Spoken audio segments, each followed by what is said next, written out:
Natasha Astara, and welcome to Earthmother Starchild. Today I have the pleasure of linking up with Sara Aurora Waters, and we're going to be diving into past lives, which is one of my favourite subjects. So, hi Sara, would you like to introduce yourself and tell us a bit about what you do? Hi Natasha, my name is Sara Aurora Waters. I live in the middle of nowhere in Sweden, and I work as an intuitive healer and creativity coach, and I work with women all over the world with that. Oh, amazing. Lucky women. I'm hearing really good things about people doing your sessions. So can you tell me a little bit about what would happen if someone comes along and has a session with you? Yes, we have a chat and my intuition goes to work and we muscle test whatever I find. Sometimes that will be, and then I do the actual healing when I've got a list of things to change. It could be things that needs to be deleted because they are negative beliefs that needs to be gone. So I'm kind of interested to know, like, what sort of senses that you're using when you're doing your work. Like, is it a psychic ability or a clairvoyant ability, or are you trained in a certain field of healing that helps you to kind of do this sort of work? Yeah, I have lots of different trainings. I'm a kinesiologist. That's the first thing that I studied. Then I studied theta healing, divine healing master key, a few different things. So I have trained this way of working. I would say it's more like a psychic ability if I would have to pick one. But the way I say it is that I use my intuition. My intuition, I sort of channel things. So I hear things, I see things. Mostly I hear sentences or words. But nowadays I also sometimes see pictures from previous lifetimes. Especially. Okay. Yeah. And do you have you always been aware that you have had that ability? I mean, what came first, like the desire to train in this, or like your ability was kind of there? Can you remember when you first had that awareness that there was something different going on? Well, I was always extremely sensitive, and I was always picked on for being so sensitive. But I was not aware that I had any of these abilities. I did remember past lives from when I was in my late teens, but yeah, then I sort of questioned it still, and then the more I started believing in it, the more I started to remember. And I didn't look for any training. I had healing myself with a woman remotely. We met on the phone. I still don't know what she looks like, but it did have a profound effect on me and my life. So that sort of opened up doors in me. And then I came across books, people who led me to the kinesiology education and so on. So it's been more of coincidences in my case. And then that in turn opened up things in me. And it's a lot of practice also, I would say. As a kinesiologist, I used certain tools that I don't anymore. Now I just trust my intuition, and whatever comes through is what needs to come through. So I've simplified it a lot. Yeah, it sounds amazing, and I'm very interested in your journey, because it sounds like you've had this ability within you, and then, you know, like the more you sort of engaged with that ability and trusted yourself, it kind of sounds like to me that you were able to sort of walk this path and find more connections to help it develop. So I think that's wonderful, because it's a real gift that you can then use in your sessions with your clients. And so I'm sort of interested to know, like, what would it be like to have a session with you? Could you kind of describe like what your client experience is, or how you go about doing it? Yeah, so we have a chat, and my intuition goes to work, and I start finding things that we muscle test, and I make a list of that. And once I feel like we're done, or my head gets empty, silent, we do the actual healing. So then we both close our eyes. I go into the quantum field, completely neutral place, and I delete the negative beliefs, and I install the positive ones. And I see it as light leaving the head of the client and also going into the head of the client. And then afterwards, we muscle test again to see that it really did change. And sometimes when it doesn't change, there needs to be more digging. So it will always change in the end, but sometimes it needs a bit more digging because we need some wisdom from that experience. Yes, yeah, absolutely. And I love this idea that you're able to use your intuition to kind of, you know, work out where the blocks are, where the troubles are that are causing problems for people. And there's this sort of kind of deletion of what's old and this bringing in of something that's new. And that, Yeah. you know, I really resonate with that because in years ago, I'm not an acupuncturist anymore, but when I was an acupuncturist, I'd put all the needles in and I'd imagine all this energy flowing through their meridians, and I would literally like see what you're describing, like energy leaving that sort of looked like sort of old grayish, you know, I work with color a lot, so it would sort of look like it was ready to go, this sort of murky foggy energy, and then this new lighter different colors coming in to take that place that had been created. Yeah, that sounds cool. And do you work with clients like just you know, one session, or do you do a sort of a kind of intensive program of sessions? How do you work? Yeah, I prefer to work 6 months with weekly sessions with clients because change takes time. So to just have a single session, I mean, a lot happens in every single session, but to really change your life, it's not going to happen in one session.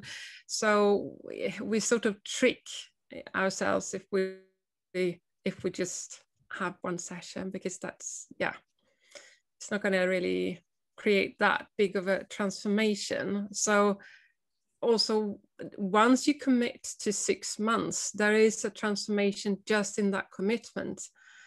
And also your subconscious will feel safe to open up if you know that there will be more than one session. This is going to go on for a while. So then it's safe to open up and yeah, open the lid to all the horrible stuff that we don't want to Yeah, feel or admit, you know. I really resonate with that because what I became aware with doing acupuncture with people is that I was kind of taught in my training that we'd do 8 to 10 sessions. I think 10 sessions was the usual. 8 to 10 sessions, they'd be cured. They'd walk out the door all happy. And to be fair, some people did. You know, some people had done all the other healing they needed to do, and all they needed was me to move it through their body with the needles. But then there were other people where it was much more complicated. And I see this more and more. It's like, it's not just one thing we're working on. There's like loads of other connections, you know, and so we have to work on the layers, you know, but like layers of an onion, to be able to really get to easing that old energy out so that we can bring in something new. And I love the idea that you're doing 6 months with people, because that's like a continual working on their energy field, isn't it? And yeah, it's just a much better picture of health. Yeah, and I really like meeting people once a week for an hour, because that then there's not enough time for them to talk themselves back to their problems. Because there's free will, so you always have the option to recreate your problems.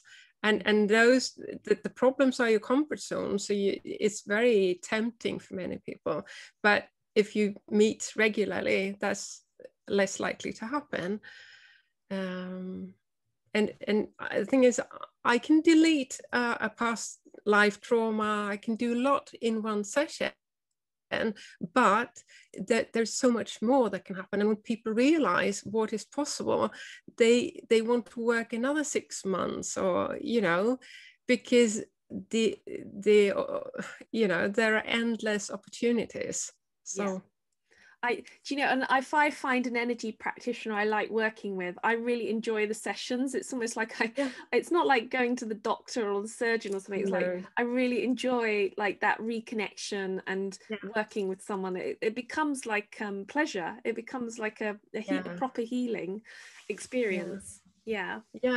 We all need to be listened to as well. And also, once you have done the basic healing, the childhood traumas or whatever it is, you can then go on to open up spiritually. I mean, that is the side effect of any kind of healing, but that's what you can start exploring once you've done the most urgent things also. So it's very exciting, I think.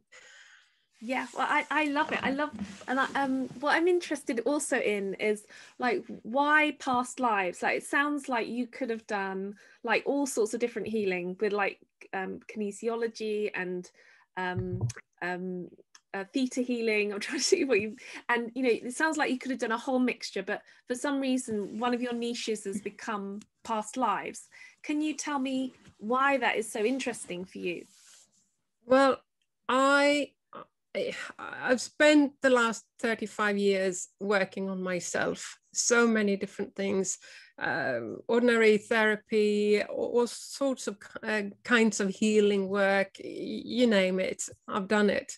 And I always felt that there is something missing, I sort of felt that the answer would be in past lives. And I also got very fascinated by the books of Brian L. Weiss about past lives, and also because I kept remembering more and more lives.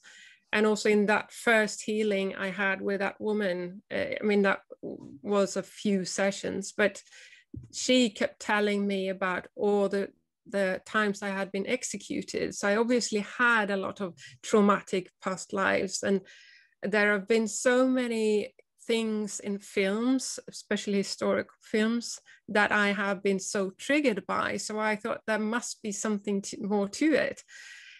So for me, it's been essential to work on past lives. That's where my absolutely biggest blocks have been. And the way I see it is that this lifetime, the childhood, is not only, but it is kind of a repeat of past things. So we try and work through it again, but sadly we often don't succeed on our own. That's why we need each other. Yes, so absolutely. To me, it's made such a difference. And I started ending up in previous lifetimes in sessions with clients. It wasn't something that I was looking for. It basically just happened. Yeah, well, that sounds just amazing. And I mean, I know that past life can be kind of controversial for some people. Never been controversial for me. It just for me it just seemed like, oh yeah, of course we have.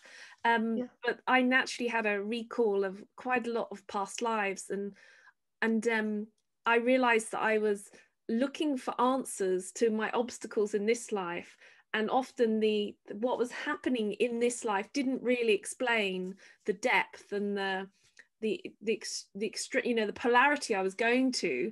It didn't really explain it in the way that when I dug into my past lives and began that kind of, they came to the surface very naturally.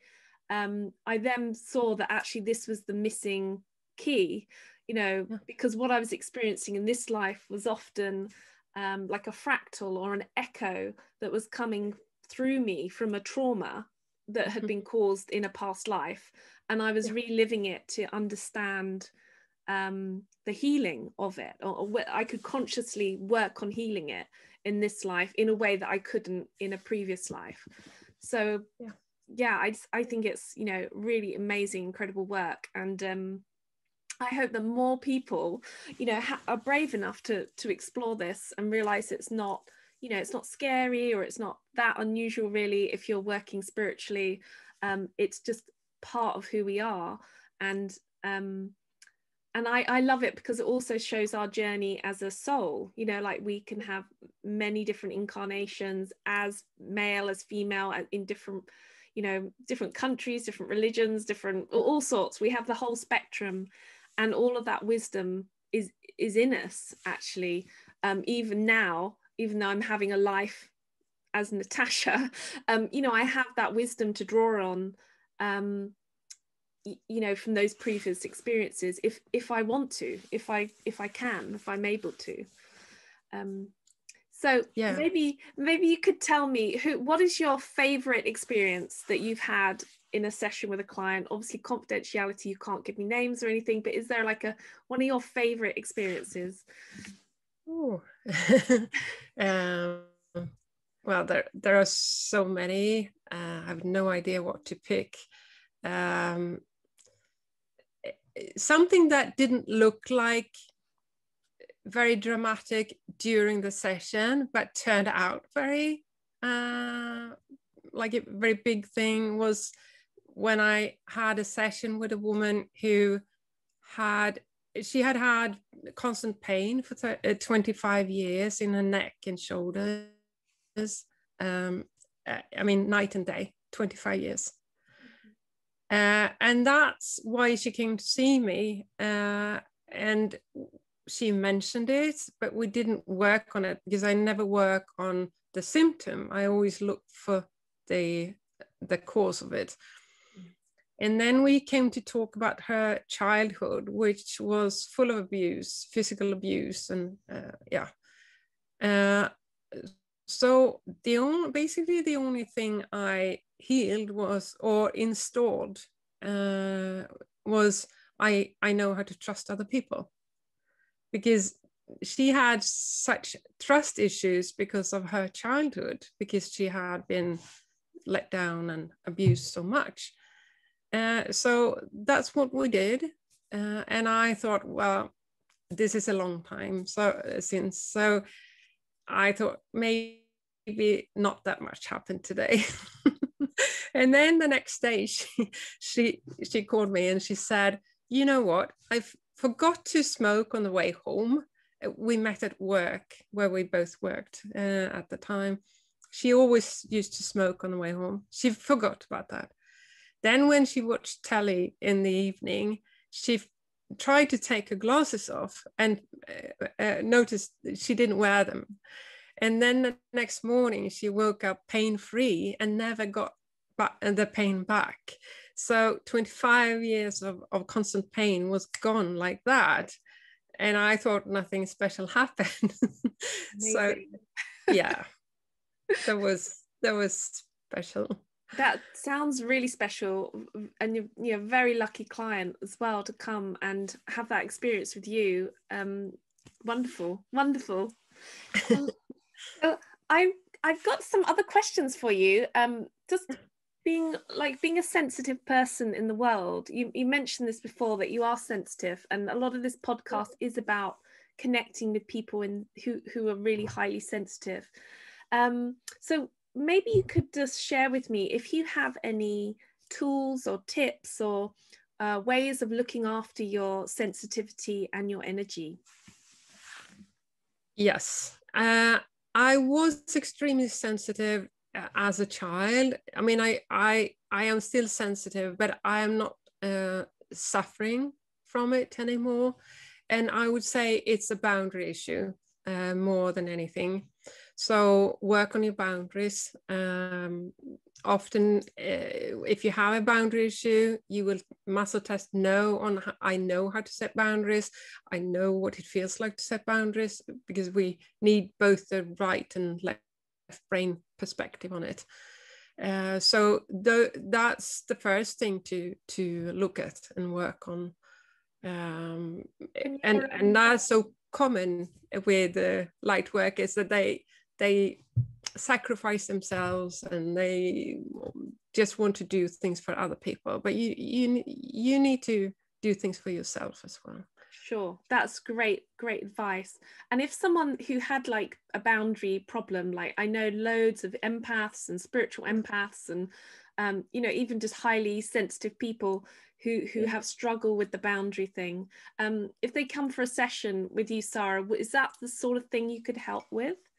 Yes, definitely. Usually that will happen in the first session if that is a clear issue, but it can be that there are a lot of other issues that we need to work through first, because those things might not go in before we have like peeled the onion, like you said before. So yeah, there might be programs like people can walk all over me, others need some more important, all of those kind of beliefs might need to be deleted first before we can install the boundaries. Yes. I am allowed to say no. I'm allowed to set boundaries. Also, there is a big difference between setting boundaries for yourself. If you don't know that, how to do that, you will get burnt out. Yeah. Because you won't know when to stop. If you don't know how to set boundaries for other people, then they will walk all over you or take advantage of you. So that looks very different depending on which one it is. Usually you have both issues, but not always. I noticed that this is just a general comment, but in the UK, like in England and here, that often we are, as a nation, we are consciously sort of trained into being people pleasers and people that don't have very good boundaries. And I find that really interesting because it's almost like people are more easily pliable and they're more easy to you know, take their energy or get them to do what you want to do. And that seems to be something that happens in our culture, like more and more. So I'm just wondering, like, the putting in boundaries is going to be more and more important as, you know, as we kind of evolve as humans. Do you think, have you noticed that where you live in Sweden? Yeah, I would say it's an even bigger problem in Sweden, Really? actually. Okay. Yes. And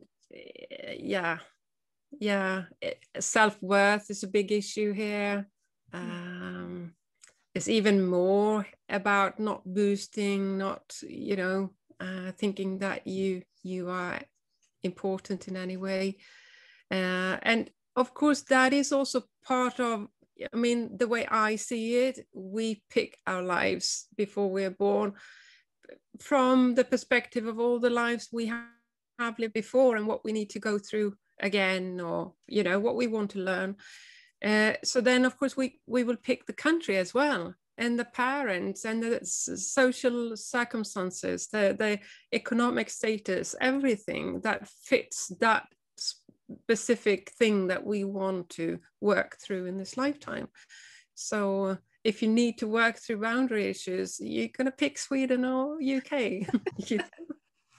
Yeah, that's so true. That's so true, because I sometimes wonder, you know, why did I pick this lifetime? Why did I pick to be, you know, like a white, European, British female, you know, sort of, you know, with, you know, slightly middle class with a kind of slightly posh accent, you know, all this sort of, why did I pick this, you know, demographic as myself? And all the time I just get that it's a mixture of all the things that I want to learn, and partly karma as well, like all the things that I need to experience again and like do in a different way, but also like the amount of freedom I have as well, that I needed this amount of freedom to be able to express myself, which perhaps if I was born in another country or culture, or, you know, maybe even a different gender, I may not have been able to. So I think that's a really important point, that we are consciously choosing these, you know, what we create as ourselves in each lifetime.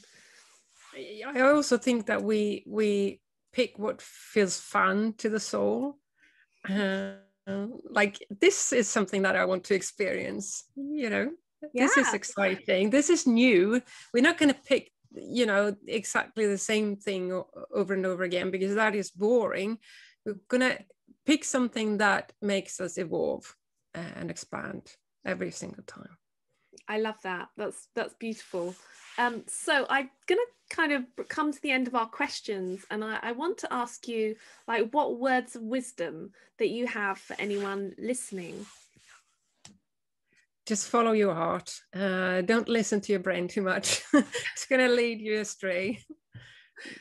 Great. Yeah, that is just, you know, the basics. If you could change the world, how would you want the world to be? What would you create? Very tricky question, because of course I want peace on earth and everyone happy, but then I might, you know, take away an opportunity of growing from a lot of people.